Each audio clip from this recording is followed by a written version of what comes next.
grįžtu namo, kol saulė dar nenusileido, kol dar matau šešėlį savo kelyje.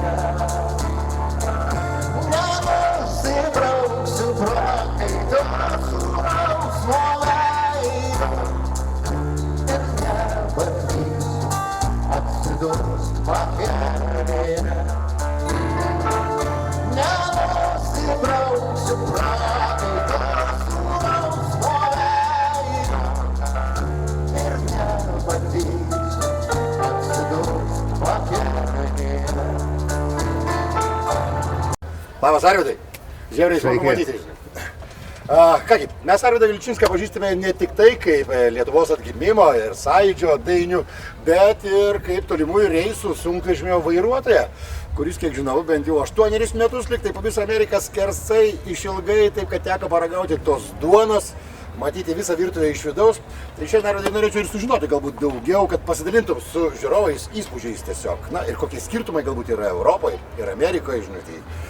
Na, važinėjau, žinoma, iš rytų į vakarus, visi reisai buvo nuo rytinės pakrantės į vakarinę ir atvirkščiai, tai yra apie 3000 mylių.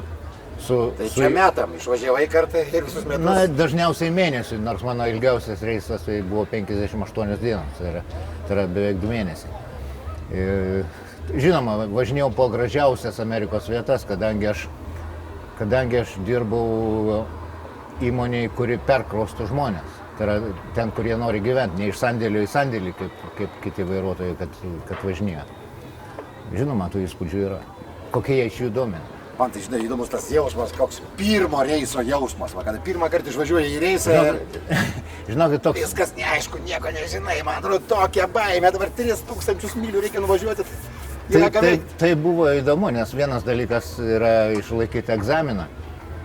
Pirmiausia, pradėkim nuo to, kad sugalvojau, kad aš gyvenau Floridoje, kur karšta ir savo dirbtuves turėjau, ir ten oro kondicionieriaus nėra. Na ir nutariau tapti sunkvežimio vairuotoju. Visur rašo, kad firma apmoka ten nuo 5 iki 7 tūkstančių dolerių, reiškia visą kursą iš to išmokimo ir visą tai apmoka tau. Na, aš to susidomėjau, paaiškėjo, kad iš tikrųjų nėra taip, kad taip, tu sumoki savo pinigus iš pradžių, o paskui ta firma tau apmoka, kol tu jai dirbi už minimalų atlyginimą, po $100 į mėnesį jie tau apmoka. Kad tave ilgiau išlaikyti. Jo, tai aš atsisakiau šito kelio ir aš jau privačiu keliu susiradau lenką vairuotoją instruktorių, kuris mane apmokė, kiek galima greičiau. Prieš tai nusipirkau mažą žaislinį sunkvežimį, kad įsivaizduot, kurio ratai sukinėjasi, kad įsivaizduot, ką reikia daryti, važiuoti atbulam. Tai man, kiek susukti vairą? Taip, būtent tai man tas kainavo palyginus nedaug ir aš daug sutaupiau ant būtent tų kursų. Na ir gerai, viskas, gavau teisės, išsilaikiau ir dabar aš jau pasiimu laikraštį, rinksiuos, kur aš čia dirbsiu. Ir visur, kur aš paskambinu, jie manęs klausia, koks tavo stažas. Sakau, aš tik teisės gavau. Nu tai mes siūlom, sako, ateit pas mus, sumokėti $5000 3 metai, tada mes garantuojam darbą. Tai tokiu būdu, reiškia, toje rimtoje firmoje įsidarbinti nepavyko, aš radau rusų kompaniją, kuri būtent perkraustydavo žmonės. Na ir pirmasis reisas buvo su rusų vairuotoju, kuris tiesiog sėsk ir važiuok. Na, pamatė, kad jau moku važiuoti, labiau pasitikėdavo. Tas pirmas reisas būdavo toks, kad tai moka $80 per dieną, nesvarbu, ar reikia krauti, ar nekrauti, ar vairuoji, ar nevairuoji. Reiškia, tokie tarifai pradžioje. Suma, tarifas yra $80. Na taip, paskui man pavyko to, kad aš po mėnesio mane pasiuntė jau vyresniuoju, kadangi kompanija atsiskaitimas buvo daugiausia grynais pinigais, perkurstant žmonės. Ir jie priėmė naują vairuotoją Puerto Rikietį, kurio nelabai pasitikėjo dar. Ir aš važiavau, nesvarbu, kad jis jau buvo patyręs, bet aš važiavau pirmoju, žinoma, tas labai nepatiko jam, bet patiko man. Ir man jau mokėjo daugiau, smarkiai daugiau, na ir paskui jau atgal kelio nebuvo, tai aš jau paskui... Tai koks pirmasis sunkvežimis buvo? Aš neįbruko kaip naujokui, ten kokią nors laužo, kad ten 3 kartus reikėjo stoti kažkur tai viduje. Ne, jokių būdų. Ten pirmasis reisas buvo to ruso būtent sunkvežimis, tai buvo Freightlaineris, jeigu aš gerai pamenu, bet aš vairavau daug, aš vairavau paskutinysis bent jau mano sunkvežimis, tai buvo Volvo. Šiek tiek kitokie negu Europai, šiek tiek tos nosys jų ilgesnės. Grinai amerikoniškas, kaip buldogas. Na, ne pačios ilgiausios, tie Peterbilt, tai jau ten iš viso. Volvo, tas nosis ir turi, bet jos trumpesnės. Tiesiog Amerikoje tai yra daroma saugumo sumetimais, avarijos atveju smūgis tenka varikliui, o ne tiesiai žmogui. Čia galbūt patogiau būtų šitam bukasnukyje sėdi arčiau matai atstumus, kur privažiuot, bet vieną kartą į mane atsimušė, pavyzdžiui, girtas meksikietis, tai netgi trūko sankabos dėžė, ten variklis pasistūmė, bet aš visai nieko nepajaučiau. Tai va skirtumas toks turbūt. Nu, saugumai, reiškia. Bet vis girdžiu, žinai, vienoje firmoje nepavyko, įsidarbinti, kitoje pavyko, bet Amerikoje juk viskas kitaip, žinai, o girdėjau, kad ten iš vis gali privatus, aš, pavyzdžiui, susitariau, leasingų pasiėmiau, įsigijau mašiną ir nereikia nei firmos nieko neturėti ir savo vežioju ir uždyriu. Taip, aš taip ir dariau vėliau. Tiesą sakant, firmos tai neturiu, bet reikia turėti arba brokerį, arba kažkas tau parūpina krovinius. Tai tiesiog mes su firma susitarėm, kad aš važinėjau kaip savininkas, o jie man duoda darbus visus, na ir mes ten dalinamės atitinkamai pelnu. O jei nepaskliutis, kiek įmanoma uždirbti? Taip dirbam, kada pats savo dirbi?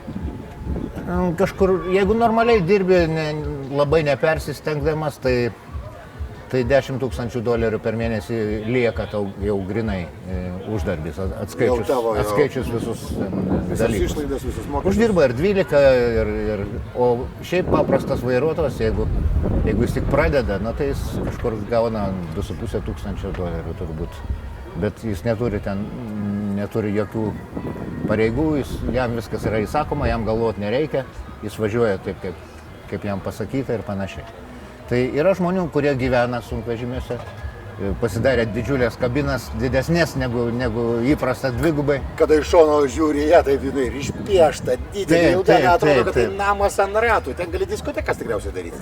Arba šeimą visą vežiotis. Taip, yra tokių, kur ten tuos ratus blizgina, ten kiekvienam tam trakstopė vadinamam. Ten renka dar geriausius, gal varžybos visokios yra, ten gražiausius. Šito nemačiau, šito neteko, bet pilna yra žmonių, kurie ateina pasisiūlo tau nublizginti ratus ten ar dar kažką tai padaryti. Tai yra žmonių, kurie tiesiog, tai yra jų namai. O, sakė, išsididina kabinas, tai gal dar ir dušą pasidaro, vonė įsistato kokią nors. Taip, yra ir dušai.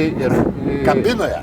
Taip, yra, bet tai yra nepatogu, tą dušą reikia vis dėlto valyti, plauti ir prižiūrėti, tenai, ir vandenį pilti. Tai žymiai paprasčiau yra tam trakstopė vadinamam, tai aikšteliai, nueiti į dušą, ten sumokėti kelis $, labai nedaug, o jeigu pas juos pili kūrą, tai iš viso nemokamai. Tai yra žymiai patogiau, negu kad ten namuose užsimti buitinį. Čia kiekvienam savo, žinai, kitam gal tiesiog valyti patinka. Na, o žiūrėk, Arvydai, o yra kokie nors, pavyzdžiui, sunkvežimių vairuotojų Amerikoje specialūs ypatumai? Nežinau, kai sveikinatės kelyje, pamirksit vieni kitiems, jeigu ten yra koks policijos postas, kaip būtent, taip. Pasisveikinat iš toli, ten nežinau, signalizuojat, yra kažkokie vairavimo ypatumai? Pamirksėjimas yra ir tenai, ir aš tuo labai džiaugiuosi. O šiaip suprantat, sunkvežimio vairuotojus dažniausiai vairuoja iš tų kaimiškų vadinamų valstijų žmonės. Iš Tennessee, Kentucky, jie turi savo akcentą, jie turi savo reiškia, kalbas, jie ten per raciją mėgsta vienas kitą sveikinti. Kartais užsideda aidą dėl kažko tai, nes dėl to aido ten sunku suprasti, ką jis sako. Aš turėjau tą raciją, bet mes mažai naudodavomės, nes visų pirma vis tiek girdės, kad su kažkokiu akcentu kalbi ir įtartinai jo.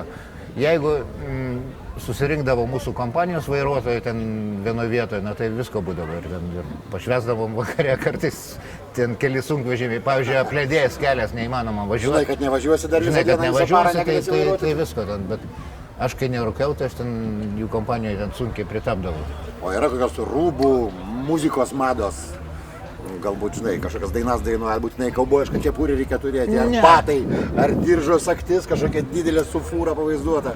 Ne, nebūtinai. Žinokit, šiuo metu ten yra internacionalas, ten vairuoja žmonės iš visų pasaulio šalių ir, žinoma, indai mėgsta savo tos turbanus turėti ir tai tą pažinsi iš karto. Bet kiti ne. Jeigu rusas, tai iškart matai, kad jisai su tom pležiniam tapkiam savo visur važinėja. Amerikiečiai to nedaro, jie vis tiek kažkaip atrodo kitaip. Jeigu su treningu irgi matai, kad ten kažkas iš tų šalių. posovietinio. Jo. O šiaip normalu džinsai, ką žinau, tie, kurie vežioja tik tai prekes ir nieko daugiau nedaro, tie, žinoma, sustorėja smarkiai. Nes sėdi visą laiką ir Visą laiką kalną maisto prisikrauna. Hamburgerius kemši. O aš tai priešingai, aš rėmą buvau pasidaręs kaip turi būti, nes man ne tik tai reikėdavo vairuoti, bet man tekdavo tempti spintas į 3 aukštą ar kur nors aukščiau. Tai tas neleido. Dabar jau kažkaip tai Kiek šitos rankos yra pakeitusios atsarginių ratų keliuose? nei vieno. Eik tu, rimtai? Nei vieno, man neteko, jeigu man reikia keisti padangą, aš važiuodavau ten, kuris keičia ir pačiam neteko šito daryti. Grandinės dėti teko. Ant ratų žiemą jau. Žiemą ant ratų teko kelis kartus, yra įstatymai kai kuriuose valstijose, kad tu privalai turėti grandinės nuo lapkričio mėnesio ten iki kovo. Tai yra kalnuotose vietovėse, kur tikrai būtų pavojinga be jų ir tikrina, ar jas turi. Tai va šitą teko daryti pirmą kartą gyvenime, buvo sunkiau, kadangi mano porininkas buvo naujokas, tik tai sėdėjo prispaudęs stabdį ir tik tai bijojo paleisti. Pats minkęs Jo, toks.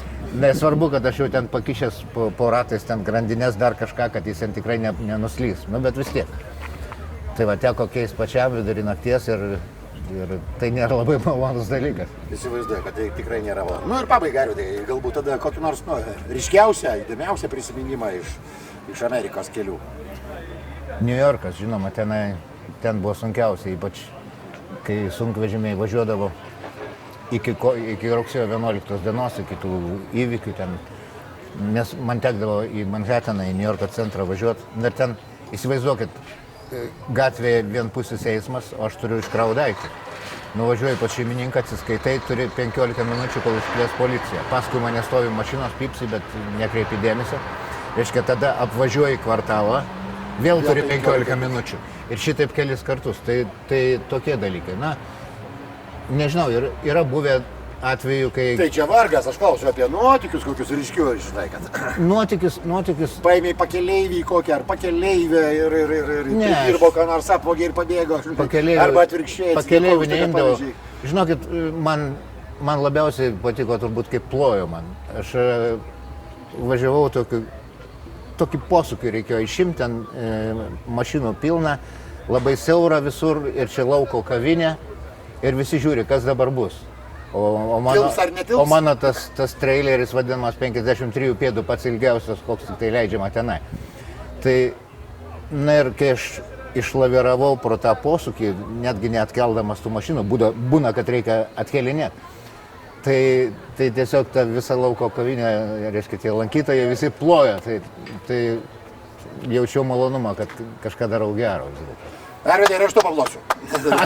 Ačiū tau už visus atsakymus. Na ir sėkmės. Dėkui.